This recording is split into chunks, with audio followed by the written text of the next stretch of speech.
There was a big event a few months ago that completely changed how I think about the spiritual world and what is good and evil. My name is Isabella Simmons, and I'm 38 years old. I work as a trauma nurse in a busy emergency room in Los Angeles. I've been married to David for years, and our daughter Maya is 6 years old. It was Friday night, and I was working the night shift in the emergency room. There had been a multi-car accident on the freeway, and people were quickly coming in, hurt. I was helping a very sick patient when another ambulance arrived.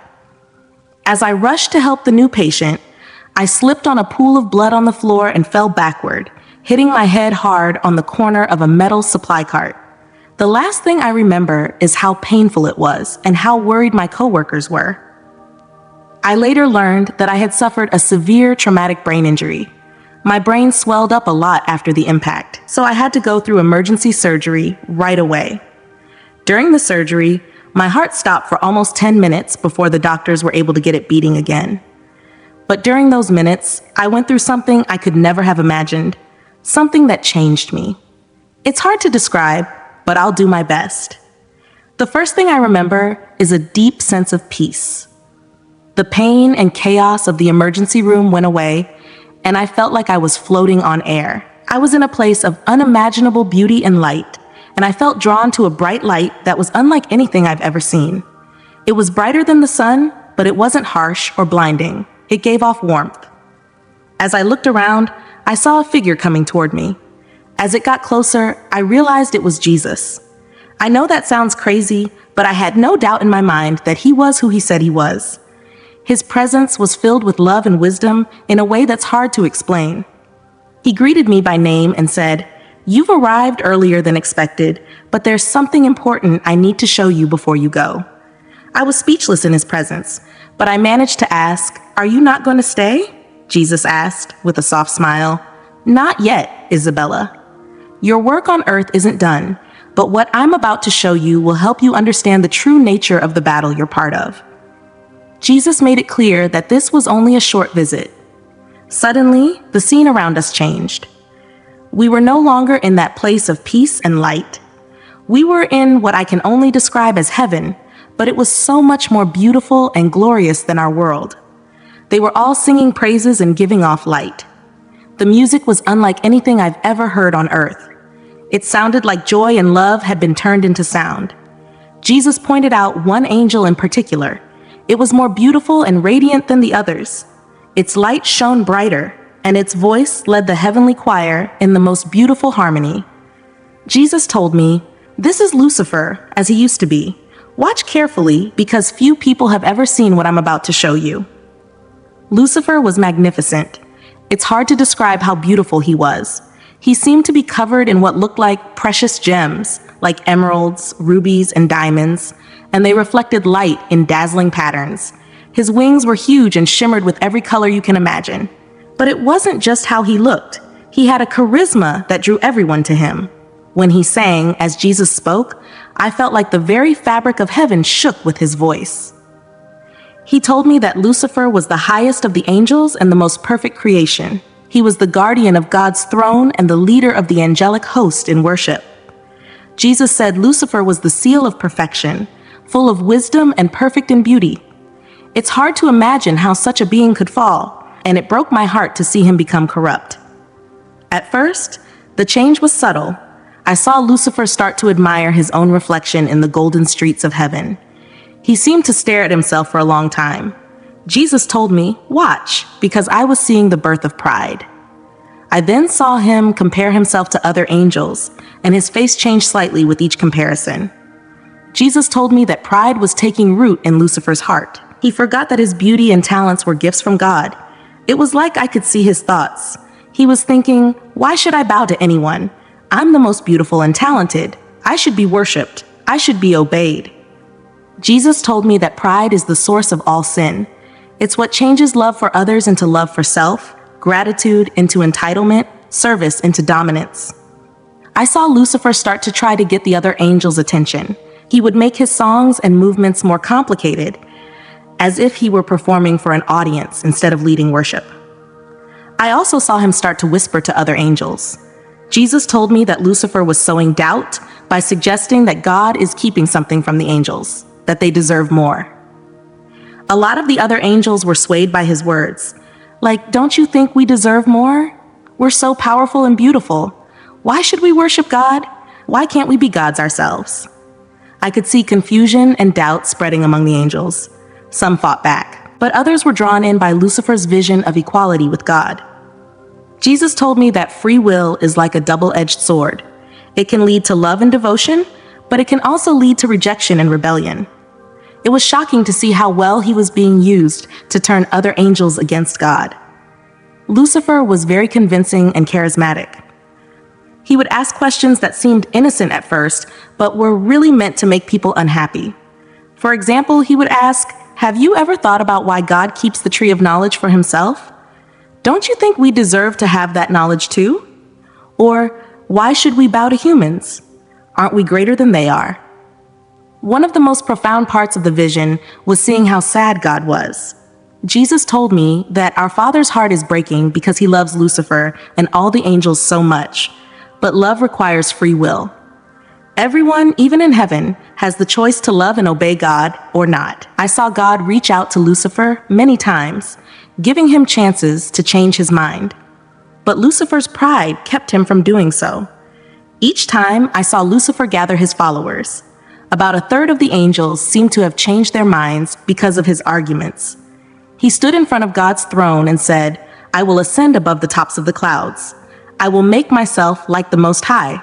As soon as he said those words, there was a big change. The light that had been coming from Lucifer started to fade, and I could see darkness creeping into his being.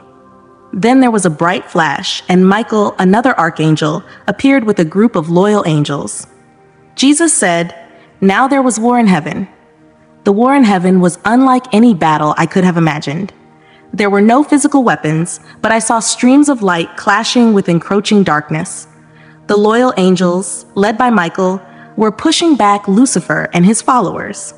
But what broke my heart was seeing Lucifer and the rebellious angels change as they fought against God's will. Their forms started to twist and corrupt, and their once beautiful light was being eaten up by darkness. God took Lucifer and his followers to the edge of heaven, and then in an instant I'll never forget, they were thrown out. I saw Lucifer fall like a star being thrown from the sky. He showed me that God wanted a real relationship with his creation, giving all beings, including Lucifer, the real chance to choose. Evil was the price of free will. Jesus said, "Our Father knew the price when he gave this gift.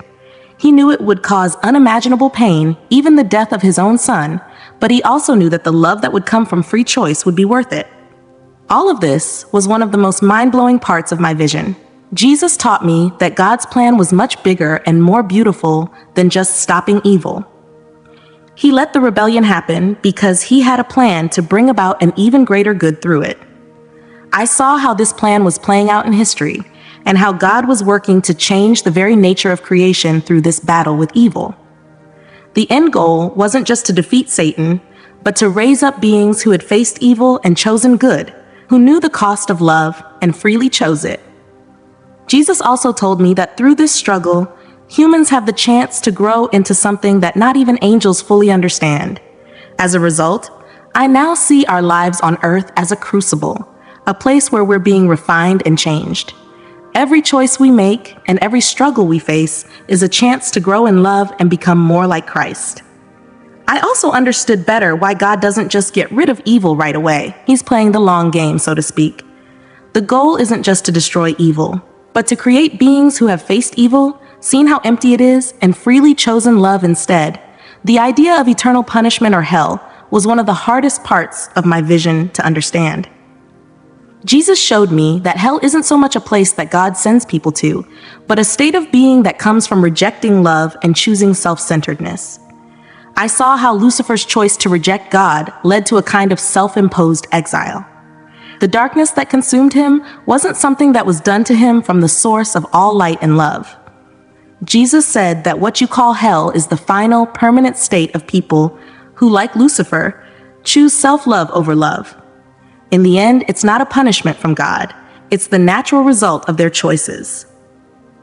Jesus gave me a complicated answer when I asked if Lucifer or the fallen angels could be saved. He showed me that the offer of salvation is always open because God's love never ends. But because angels are different from humans, once they make a choice, it's final, in a way that ours aren't. Jesus said that angels, including Lucifer, made their choices knowing everything there was to know. They weren't fooled or acting out of ignorance. Their rejection of love was absolute and couldn't be undone by their nature. As long as we live, there is still a chance for redemption. Jesus showed me that every person's life is a series of choices that lead either to or away from love. The final judgment is really the revelation of the choice we've been making the whole time. I didn't expect it to be this easy or that hard to resist temptation and avoid Lucifer's fate. It's important to work on being humble and loving others. Pride led to Lucifer's downfall and is still his main weapon against us. Jesus taught me that being truly humble doesn't mean thinking less of myself, but rather recognizing our dependence on God and our connection with others. It means being thankful for what we have instead of being angry about what we don't have. Love, on the other hand, makes us less self-centered. When we focus on loving God and others during our time together, Jesus showed me how small acts of love can strengthen our relationship with God and weaken the power of darkness in our lives. He then told me it was time for me to return. He said to remember what I had seen and share it with others to help them understand the spiritual world and how important it is to avoid pride. He put his hand on my forehead, and I felt a huge wave of love and peace. The next thing I knew, I was back in my body, gasping for air as the surgical team worked frantically around me. I've always thought of myself as a Christian, but now my faith is so much stronger and more real. I know that every choice we make and every thought we have is part of a bigger spiritual reality. I'm much more aware of my own pride when I think I'm better than others or that I deserve special treatment. I remember Lucifer's fall and how pride tainted even the most perfect angel. But more than that, I try to focus on strengthening those connections of love that I saw. I reach out to others to pray for them, to do acts of kindness. I want to build up those strands of light. Speaking of darkness, seeing Lucifer's fall helped me understand Satan's methods better. Just like in heaven, Satan often works by sneaky lies. He doesn't always come across as a bad guy. Sometimes he seems like something good or reasonable. I saw how patient and smart he can be. In heaven, he worked slowly, sowing doubt and dissatisfaction over time. As he fell, the last of his angelic beauty burned off, and he turned into a dark creature, Satan, the enemy. Jesus told me, you just saw how the great dragon, that ancient serpent known as the devil and Satan, the world's liar, was thrown down. Jesus then told me, I've shown you this for several reasons. First, I want you to understand the true nature of evil. Satan wasn't born evil. He chose to reject love and embrace pride. Second, I want you to understand the power of free will. Even the most perfect, if given the chance, every being can make the wrong choice. This is why faith, humility, and love are so important. Finally, Jesus told me, I want you to see what happens when you are proud. Pride is the root of all sin, and it can ruin even the most beautiful things my Father made. He then led me to what looked like the edge of heaven, where I could see the earth below. What amazed me was that I could see thin lines of light connecting people to heaven and to each other. Then, Jesus showed me how Lucifer's fall changed the earth. I saw darkness spreading around the world, and I could see thin dark tendrils trying to catch on to people. Jesus told me that these were the enemy's works: temptation, doubt, and fear, all trying to keep people from God and from each other. But then, he showed me something beautiful: strands of light connecting people to heaven and to each other. Jesus said, these are the connections of love. Every act of kindness, every prayer meeting, and every worship service strengthen these connections. What I saw was like a wave of darkness spreading across the earth after Lucifer and his followers were thrown out of heaven. It was like the rebellion had let evil into the real world. I saw how this darkness often tried to attach itself to people in subtle ways, a whispered doubt here, a temptation there.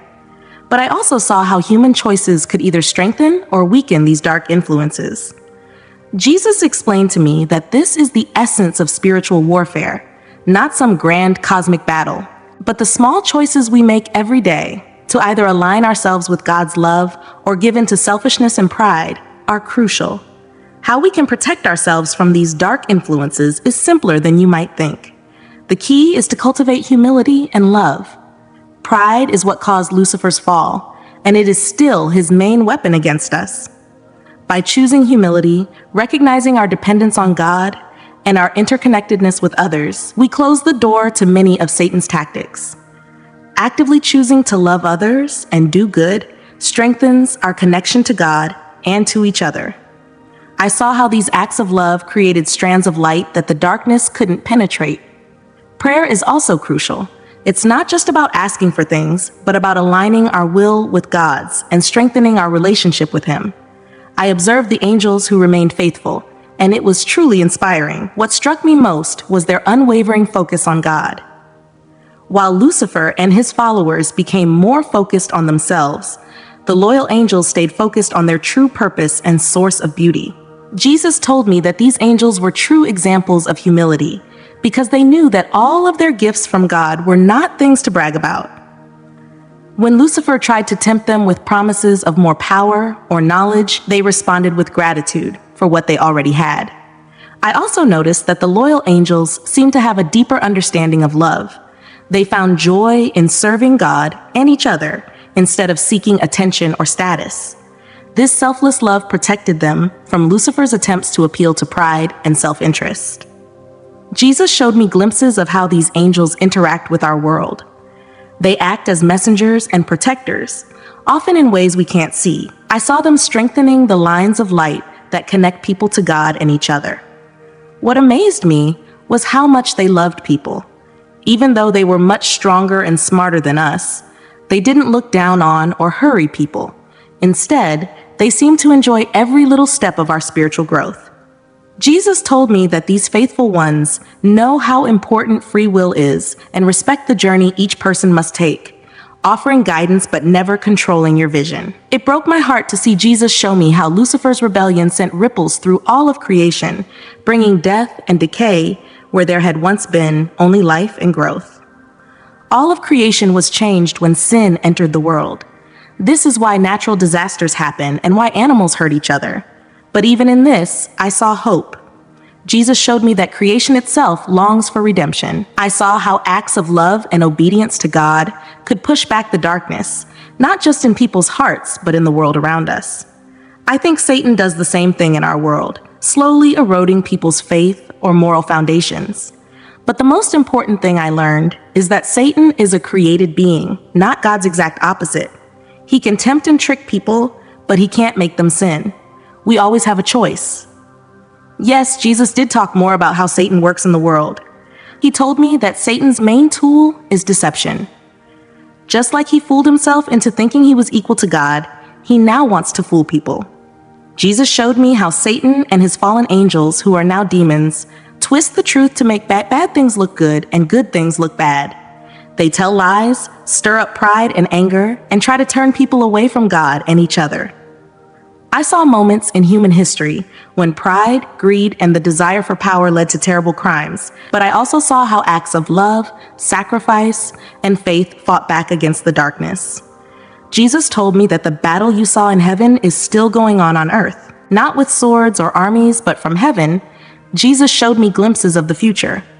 However, he made it clear that these were possibilities, not fixed outcomes. The way he explained the future was deeply rooted in human free will, in the choices people make in response to God's love. It became clear to me that the ultimate goal of history is to reconcile everything with God, to restore all things to their rightful place. But how we get there, how quickly we arrive, could be peaceful or filled with turmoil, depending entirely on the choices that each of us makes. I learned that the path to this divine restoration could be slow and gentle, or it could be fraught with chaos and pain. Yet one truth remained clear: love would always win in the end. But the journey to that victory, that was not a set course. It would depend on the choices each person made. Love's victory would be sure, but how long it would take and how hard it would be was all up to us. Every act of love we choose to make, no matter how small, accelerates the day when everything will be made new. In these glimpses of the future, I saw more than I could explain with words. It wasn't so much physical events I witnessed, but spiritual truths revealed to my mind. Christ's return, for instance, was not a grand physical event as one might imagine. Instead, it was an unveiling of reality, almost as if the spiritual realm suddenly became visible to everyone. It wasn't just a dramatic moment of change. It was more like the curtain being pulled back to show what reality was truly like all along. When it came to judgment, I saw it not as a trial in the traditional sense. There was no courtroom drama. Rather, it felt more like the final unveiling of a person's true nature, shaped entirely by the choices they had made throughout their lives.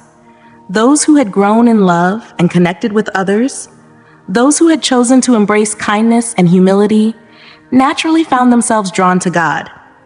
But those who chose to live in self-centeredness, those who had rejected love, found themselves unable to bear the light of divine love. Jesus explained to me that judgment is not something he imposes on us. It is not forced upon us like a verdict in a trial. Instead, it is the final result of our choice to accept or reject love. In essence, judgment is a consequence of the choices we make to either embrace or turn away from God's love. I learned that the most powerful force in the universe is true, humble love. Love holds everything together. It is the very essence that gives life meaning. Lucifer fell because he turned away from love and chose pride and self-interest. But those who turn toward love, those who humble themselves, find the path to elevation and purpose. We rise when we turn away from selfishness and toward love. What became clear to me is that every choice, no matter how small, matters. We are all part of a cosmic drama that is much larger than anything we can comprehend. But what gives us hope is that we don't need to do grand or spectacular things to play our part. Every day, in the smallest moments, we have the chance to make choices that reflect love, humility, and kindness. It's through these choices that we align ourselves with God's greater plan. Finally, I understood that no matter how dark or hopeless things may seem, love will ultimately win. But not through force or coercion. Love wins because it is freely chosen. It is through the choices of those who recognize love's supreme value, who know its transformative power, that victory is achieved. We all have a part to play in this victory. By weaving small threads of light into the fabric of creation, we help bring forth the day when all things will be made new. In this cosmic tapestry, every act of love, no matter how small, becomes a thread of light that moves us closer to the final victory. The power to change the world lies within us, not through great acts of force, but through everyday choices of love. And by choosing love, we become participants in the ultimate restoration of all things.